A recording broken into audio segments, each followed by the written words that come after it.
तो नमस्कार, एक बार फिर से आपका स्वागत है यहाँ पर। और आप जैसा कि देख पा रहे हैं मेरे साथ जो है वो आज आपकी ही क्लास के आगे आ जाइए, आपकी ही है क्लास के, दैट इज टू से ग्रेड 2 सीनियर टीचर एग्जाम 2022 के 11th नंबर रैंक पर सिलेक्टेड सुरेश बिश्नोई जो है वो यहाँ पर उपस्थित है। जोरदार तालियों के साथ इनका स्वागत करेंगे। आता है तो सबसे पहले हम सुरेश से बात करेंगे। सुरेश, पहले तो ये बताएं कि 11 नंबर रैंक, थोड़ा और नजदीक आ जाए, 11 नंबर रैंक जो है उससे आप संतुष्ट हो या नहीं हो? उधर कैमरे की तरफ भी देखते रहेंगे जो। सर संतुष्ट है, बिल्कुल सर। संतुष्ट है, संतुष्ट। ठीक है। और ज्यादा एक्सपेक्ट कर रहे थे? जैसे सर पहले वो पेपर हुआ था, उसमें रद्द होने से पहले उसमें तो जी हेल्प में मेरी फर्स्ट रैंक थी और आपके सर्वे के अनुसार भी मेरे 393 नंबर थे। लेकिन इस पेपर रद्द हुआ उसके बाद में थोड़ा ठीक है। अगर 15 नंबर पेपर कम हो गया। रद्द नहीं होता, पेपर रद्द होने से पहले इनकी रैंक 1 चल रही थी, नेहा सेतिया, और ये लगभग लगभग बराबर थे, शायद 1 या 2 नंबर का फर्क था, 1 और 2 मार्क्स का फर्क था। लेकिन रद्द होने के बाद में इनको एक और एग्जाम जो है वो देना पड़ा। एम आई करेक्ट? एसआई जो है इंटरव्यू, हाँ एसआई का इंटरव्यू जो वो देना पड़ा, और वो भी सिलेक्ट हो गया था? नहीं सर, ऐसा इंटरव्यू हो गया था और फाइनल सिलेक्शन नहीं हुआ था। तो सुरेश, आपको ढेर सारी बधाई जो है। धन्यवाद सर। और कौन सा गांव जो है वो आपका? सर गांव माडिया है, नोखा बीकानेर। अच्छा, माडिया नोखा बीकानेर। ठीक है, बहुत बहुत बधाई आपके पूरे के पूरे गांव के लोगों को जो है वो हमारे साथ रहनी रहनी है। हमारा समाज, हमारी जाति, हमारा कुल जो है वो रहना ही रहना है। जी हेल्प में आपकी यात्रा जो है वो कितनी बड़ी रही, कितनी लंबी रही? सर लगभग 1 साल सेकंड ग्रेड तक रही थी। मैं यहाँ पे मार्च में आया था और ये जो रीट का पेपर था 27 फरवरी तक, तब तक यहीं था मैं। ठीक है, लगभग 1 साल। लगभग 1 साल जो है वो आपकी यात्रा जो रही। ऑफलाइन स्टूडेंट था मैं यहाँ का। यहाँ के ऑफलाइन स्टूडेंट थे आप जो हैं। और बताएंगे कि कितने घंटे जो है वो रोज जो है वो पढ़ाई हो जाती थी लगभग लगभग? हो जाती थी सर लगभग 11-12 घंटे। ठीक है, 11-12 घंटे परीक्षा के पास या रूटीन में? ऐसे ही चलता था सर, 11-12 घंटे ही चलता था, चाहे पेपर हो कितना भी दूर हो। चाहे ठीक है। शेड्यूल टेस्ट को लेकर के आपकी क्या अप्रोच रहती थी? शेड्यूल टेस्ट से सर हमें बहुत मदद मिली। उस हिसाब से ये जो पूरा है, जो हमारा सिलेबस है, उसको कवर करने में पता ही नहीं चला कैसे 2-3 महीने में पूरे सिलेबस का हमने 2-3 बार टेस्ट दे दिया। उसकी बदौलत ये है कि सर आज 11th रैंक हमारी आई है। टेस्ट के बिना तो ये असंभव था सर। ठीक है। और जो पिछले इंटरव्यू में जहां तक मुझे याद है आपने बताया था कि शेड्यूल टेस्ट की जो सबसे अच्छी चीज मुझे लगी इतने सारे में, आपने बताया कि कौन से क्वेश्चन गलत आपके हुए इसके ऊपर आप बहुत काम करते थे हाँ रिजल्ट आने सर, के बाद। जैसे हम टेस्ट देते हैं तो हमारे ऐसे होता है कि पहली बार में हम जो क्वेश्चन कर लेते हैं वो हमें पहली बार में आ जाते हैं। जैसे 150 क्वेश्चन का सेकंड ग्रेड में हमारे होता था, तो 110-15 क्वेश्चन पहली बार में हो जाते थे। और जब सेकंड बार हम पेपर को वापस अटेम्प्ट करते थे तो ध्यान से गौर करने पर 10-15 और आ जाते थे। लेकिन कुछ में हम सर 50-50 चांस होता था कि ये लग रहा है ये तो नहीं होगा, ऑप्शन काट के हम पहुंचते थे तो बाद में कर देते, लेकिन पूरा कॉन्फिडेंस नहीं था।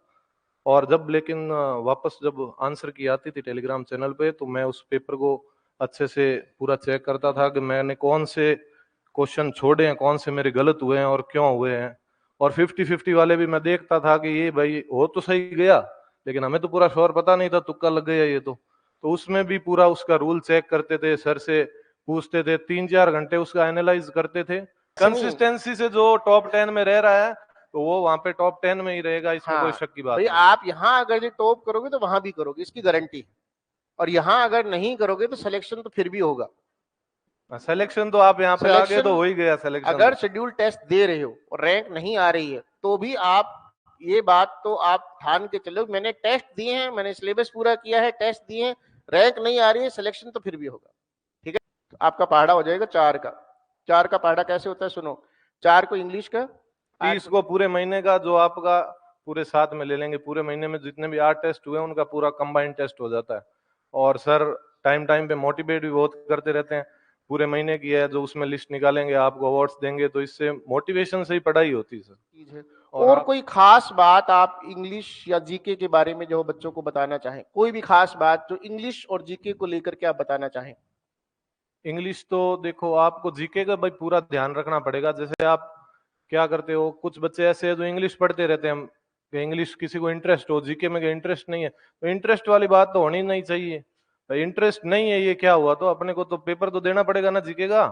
इंटरेस्ट तो हमें टाइम टेबल इस हिसाब से ही बनाना है कि अपने जीके को पूरा जोर देना है, जीके से ही सिलेक्शन होगा। आपके जितने भी सब्जेक्ट है, आप सबको इंग्लिश अच्छा लगता होगा, 90% 95% बच्चों को इंग्लिश अच्छा लगता है, लेकिन जीके वाले 30-40% हो गए, तो जीके से ही सिलेक्शन होगा। जीके पर आप जितना इंग्लिश पर दे रहे हो उतना ही बराबर टाइम जीके पे दो आप। और रिवीजन, रिवीजन बोलते हैं, revision is the mother of learning. तो रिवीजन ऐसी चीज है, आप बार बार रिवाइज करते रहो। ज्यादा चीजें पढ़ने में मेरे हिसाब से फायदा नहीं है।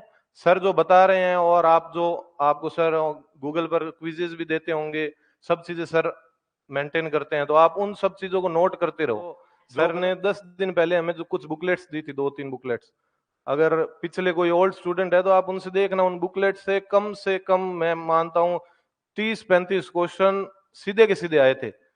पोएम्स में से, कुछ नॉवेल्स में से नाम पूछ लिए सर की बुकलेट, और ये सारा प्लान सर ने लास्ट वाले, जैसे हमारा 22 दिसंबर को था सर पेपर, एक बुकलेट तो सर ने वो है ना जॉफरी चास सर की फोटो लगी हुई बुकलेट दी थी, वो सर 19 को दी थी। हम सोच रहे सर छोड़ क्यों नहीं रही है, अभी तो भाई 2 दिन रहे हैं, लेकिन उस बुकलेट को मैंने पढ़ा और मेरे उस बुकलेट से सीधे सीधे 6 क्वेश्चन सीधे सीधे आए थे। बताते शुरुआत वाले क्वेश्चन आपके 10-15 नहीं आए तो आपको प्रेशर नहीं लेना, ऐसी चीजें कौन बताएगा। देखो मेरे हिसाब से तो, मैंने तो जितने टीचर देखे हैं आज तक, ऐसे कोई नहीं बताएगा कि 10-15 क्वेश्चन शुरुआत के है, आप टेंशन मत लो। और इतनी बार सर ये बोलते थे लास्ट वाले 10 मिनट में कि हमारे दिमाग में एकदम सेट हो गया, टेंशन नहीं लेनी। और मेरे तो प्रेशर पेपर में पहली बात तो इतना प्रेशर हुआ नहीं, लेकिन शुरुआत वाले मेरे 3 क्वेश्चन मेरे को आए नहीं, और वो भी सबसे स्ट्रांग मेरा जो सब्जेक्ट था पार्ट ऑफ स्पीच, उसमें मेरे को हुए नहीं। तब ऐसे कान में सर की आवाज आ रही थी कि टेंशन लेने की जरूरत नहीं है, 20-25 क्वेश्चन करो। और जैसे ही 5-6 क्वेश्चन आगे वाले हुए एकदम नॉर्मल हो गए, कोई प्रॉब्लम नहीं। तो एग्जाम हॉल के लिए तैयारी करानी बड़ी बात है। अब आप देखते हो ना, ये लड़का तो इतना होशियार था, कैसे रह गया, और कोई कारण नहीं है, एग्जाम हॉल का प्रेशर वो हैंडल नहीं कर पाया इसलिए वो रह गया।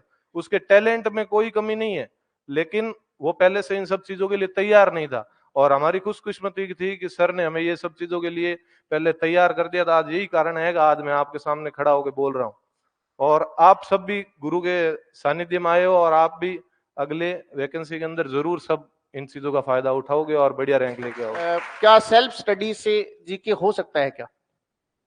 सर आजकल अगर आपको पता है पेपर में क्वेश्चन किस टाइप के आ रहे हैं, क्या ट्रेंड है, अगर आपने पुराने क्वेश्चन देख रखे हैं, तब तो आप सेल्फ स्टडी से जीके कर सकते हो। लेकिन अभी आपको पता ही नहीं है कि इस, जैसे मान लो कोई टॉपिक है तो उसमें किस टाइप के क्वेश्चन पेपर में आ रहे हैं, अगर उनको वही नहीं पता है तो गाइड तो इतनी मोटी मोटी भरी हुई रहती है, आप हर लाइन को याद करना शुरू कर दोगे। तो ऐसे थोड़ी ना करना है अपने को। अपने प्रीवियस ईयर पेपर जब आप देखोगे तो आपको अंदाजा हो जाएगा, बाद में आप जब बुक पढ़ोगे ना तो आपको पता चल जाएगा ये लाइन पेपर में नहीं आ सकती। तो ये चीजें है ना, सेल्फ स्टडी आप कर सकते हो, लेकिन आपके दिमाग में इतनी चीज होनी चाहिए कि कौन सा क्वेश्चन पेपर में आ सकता है, कौन सा नहीं आ सकता है। और अगर ये चीजें पता है तो सेल्फ स्टडी करो। अगर इतना नहीं लग रहा है आपको कि मेरा सेंस इतना नहीं है, तो आप एक बार कोई सर से कोई अच्छे नोट्स पढ़ो, उनको अच्छे से याद कर लो, और आपके पास टाइम बचे तो आप जरूर अच्छी गाइड को एक बार पढ़ लो। आंसर इसका जो ये दे रहे हैं, पहली बात ये कि सेल्फ स्टडी से कर सकते हैं, बशर्ते कि आप प्रीवियस ईयर्स के क्वेश्चन पेपर्स देख करके अपने कंटेंट को सेलेक्ट करना सीख जाए। अगर आप नहीं कर पा रहे हैं सेलेक्ट, तो इसका मतलब आपको किसी टीचर की जरूरत है। कोई भी हो सकता है, यहां भी पढ़ सकते हो, कहीं भी पढ़ सकते हो। उद्देश्य देखो, आपका सिलेक्शन है। आपका, हमारा और आपका दोनों का उद्देश्य सेम है कि आपका सिलेक्शन होना चाहिए, कैसे ही हो। ठीक है, तो ये चीज है। तो ये जीके की लेकर के ये बात हुई। और दूसरी चीज ये है ना, बहुतों से पूछ, ये तो कंफर्म है कि शेड्यूल टेस्ट नहीं छोड़ना है, क्लास टेस्ट नहीं छोड़ना है ना, जो काम दिया है वो करना है ना। एक जो सबसे बड़ी चीज जो मैं देखता हूं कि भी इस प्रेशर को बच्चा कैसे डील करे, कि भी वैकेंसी आएगी नहीं आएगी, कब आएगी, इस प्रेशर, ये प्रेशर आपने भी झेला हुआ है। देखो मेरे हिसाब से तो आपके दिमाग में होना ही नहीं चाहिए कि वैकेंसी कब आएगी। मेरे को बताओ, अगर मेरी कोई वहां पे पहुंच हो तो मैं अभी मार्च में करवा दूं, आप सबका सिलेक्शन हो जाएगा क्या है? तो अपने को इस चीज का ध्यान ही नहीं रखना है। अपने लेट आए तो और बढ़िया बात है, अपनी रैंक ऊपर होगी, और वैकेंसी तो आनी है, वैकेंसी का क्या वेट करना है। जो चीज हमारे हाथ में ही नहीं है उसका हम टेंशन लेके चल रहे हैं। इससे अच्छा तो हम अपना कोई टॉपिक बढ़िया तैयार करें, ताकि आते ही है तो हम रिवीजन में लगे। वरना कुछ लोग ऐसे तो वैकेंसी आती है फिर वो क्या तैयारी शुरू करेंगे, तैयारी शुरू करेंगे तो मेरे को बताओ, जो पिछले टाइम से पढ़ रहे हैं, रिवीजन कर लिया इतना, और उन्होंने अपना दिमाग खपाया नहीं इसके अंदर के वैकेंसी कब आएगी, तो उनको वो पकड़ लेगा गया आदमी? कभी कभी नहीं पकड़ सकता, कभी भी नहीं पकड़ सकता। तो वैकेंसी कब आए अपने को उससे क्या लेना देना है? आएगी तो जरूर, अभी नहीं आएगी तो 2 महीने लेट हो जाएगा, 4 हो जाएगा, 6 हो जाएगा, और तो क्या होना है। तो ये सब चीजें दिमाग में तो लाओ ही मत, वैकेंसी कब आएगी। आप बस अपना काम करो और इतने डेडिकेशन से करो कि महीने तो ऐसे निकल जाएंगे। यहाँ तो निकलते भी बहुत आसानी से, टेस्ट के कारण पता ही नहीं चलता है कि महीना चला गया, 5 टेस्ट हो गए, महीना चला गया। तो 10 महीने हो गए, तो ये ऐसे लगेगा आपको तो अभी बहुत जल्दी पेपर हो गया। ये बिल्कुल 100% सच बात है कि वैकेंसी आने के बाद में अगर कोई अपनी तैयारी शुरू करता है तो उसके सिलेक्शन का जो सिलेक्शन रेट जो है उसका 10% है बस। 100 में से 10 बच्चे जो हैं, ऐसे बच्चे जो वैकेंसी आने के बाद अपना काम शुरू करते हैं, सिर्फ 10 बच्चे। नया बच्चा, कोई बीएड वाला, कोई दूसरा जिसने अभी करी है, वो ये सोच ले कि भी मैं कर लूंगा, तो नहीं कर पाएगा, बहुत मुश्किल है उसके लिए। आप में से यदि कोई बिलो एवरेज बच्चा भी है, माने जिसके 150-200 बच्चे हो, आप किसी की रैंक 150 से नीचे आती है, 150 से लेकर 200 के बीच में, वो बच्चा भी उस सुपर इंटेलिजेंट बच्चे से आगे होगा जिसने वैकेंसी आने पे अपना काम शुरू कर। सुपर इंटेलिजेंट है, वैकेंसी आने के बाद काम शुरू करेगा, आपसे तो पीछे ही रहेगा, वो एग्जाम तक पीछे रहेगा। तो एक बार फिर से सुरेश का जो है वो बहुत बहुत धन्यवाद यहाँ आने के लिए।